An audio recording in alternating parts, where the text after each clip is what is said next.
some final thumbnails for what became a series of 4 pieces in the Conjure series. This was, although I don't have all 4 of them here, I don't think. I have Forgotten, no, Forgotten Places was in the earlier book I showed you. That was with the tree with the roses at the bottom. And then Stealing Embers was this phoenix.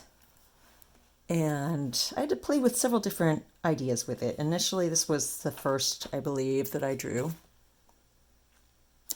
And then it evolved into something more. I brought in those mushroom umbrellas. Now, the mushroom umbrellas are another one of those things. Like the blue roses, they are this hybrid between the natural world and the human made. So they are mushrooms, but they were all shaped like the tiny little parasols. And I had the phoenix swooping down, carrying a lantern and illuminating this lower corner where these mushrooms are growing.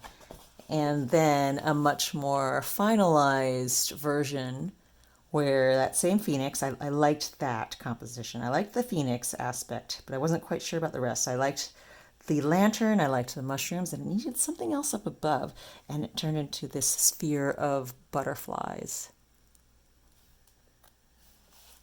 This was a third piece for that set of 4 paintings where the piece was bisected by watery surface over here, and yet it was land down here and a more watery look up above with this flower, this white flower blooming in the sky like a sun. And the raven is carrying a key, and there's little leaf sailboats.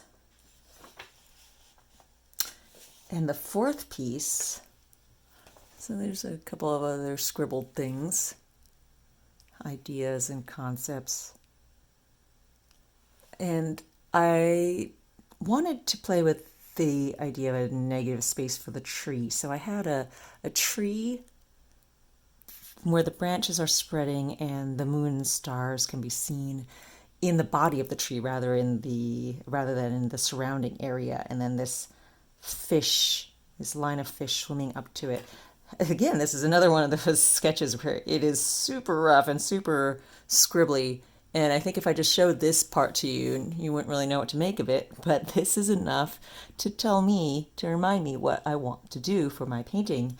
And it evolved into this slightly more refined sketch. You can maybe tell what's going on here. It still is the tree, although it's contained within the frame rather than extending off into the edges as initially I had here. I think eventually I went with this concept rather than the contained version. And the sun and jewels dripping off the bottom edge of the tree, and the staircase leading down to where the fish were swimming away, and this little leaf sailboat. So the final piece combined both elements of both of these sketches.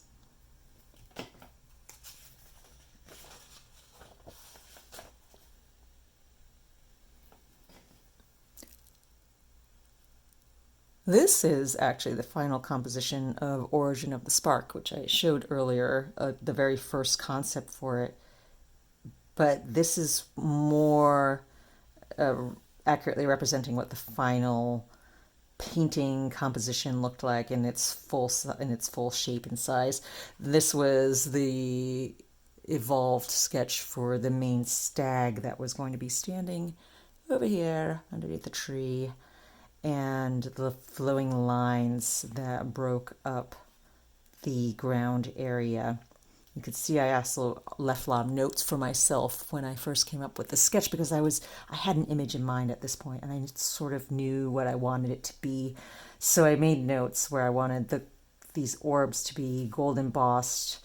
I wanted the darkest part of the painting to be the top, and a light blue greens towards the bottom, and white stag and deer clustered around the tree, like Nara is what I have noted here, because I actually had this image in mind from when I visited Nara, Japan, 2 decades ago, and I saw this tree with a very similar image where the actual tree where the deer were just clustered at the bottom, resting beneath it, a whole 2 or 3 dozen of them. It was a lot of deer. And this was a sketch for the painting that became Dreaming.